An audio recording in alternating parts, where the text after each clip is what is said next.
രണ്ടെണ്ണം അടിച്ചില്ലെങ്കിൽ എനിക്ക് ഉറക്കം വരില്ല എന്നോട്. എനിക്ക് അയാളെ ഉയിന്റെ ഉള്ളിൽ നിന്ന് മന്തി പറഞ്ഞൊരു സാധനം വാങ്ങിയരാന്ന് പറച്ചിൽ തുടങ്ങിട്ടേ കൊറേ ദിവസമായി. ഇവര് പണിയൊന്നും എടുക്കണില്ല. ഇതുപോലെയല്ല പണി എടുക്കാത്തത്. ഇജാണ് ബലിയും കൂടി നാസാക്കണേ. നീച്ചാവുന്നു ആ കോഴി എടുത്തോളൂ പോന്ന ബലിയും കൂടി സ്വീപ്പാക്കാണ്. എനിക്ക് പെരിയിലുണ്ടായിരുന്നു പണി. എനിക്ക് ഇന്നെങ്കിലും ഒരു ദിവസം മന്തി വാങ്ങിയോ.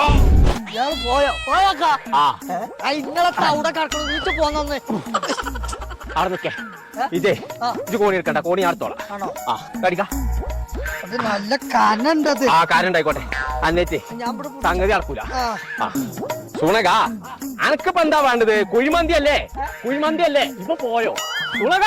അനക്കിന്ന് കുഴിമന്തി ഇപ്പൊ എവിടെ? ഇപ്പൊ ജിന്ന അടച്ച തമ്പുരാന്. സുണക എവിടക്കാ ജനക്കിടക്ക് പോണ്ട്? അന്നൊന്ന് പെരിന്തൽമണ്ണ ഫുഡങ്ങാടി കൊണ്ടുപോകും. ജമർ മന്തിക്കാണ് കൊണ്ടുപോകാൻ. ചമ്മന്തി ഒക്കെ തിന്ന എങ്ങനെ? ചമ്മന്തി അല്ല, ജമർ മന്തി പറഞ്ഞൊരു ഹോട്ടലുണ്ട്. ആ കുഴിമന്തിന്റെ അയക്കാൾ കൊണ്ടുപോകുന്നു. പോട്ടെ. ആ ഞമ്മളേ ഇജായിന്ന് വിട്ടാ, ഇത് വിട്ടാ ഞാൻ എടുത്തോളാം. ആ മാറിക്കവിടുന്ന്. ആ കോണി ഞാൻ കൊണ്ടുപോയിക്കോളാം. എനിക്കിന്നേ മന്തിന്റെ പീറ കെടുത്തുന്ന ദിവസമാണ് ഞാൻ.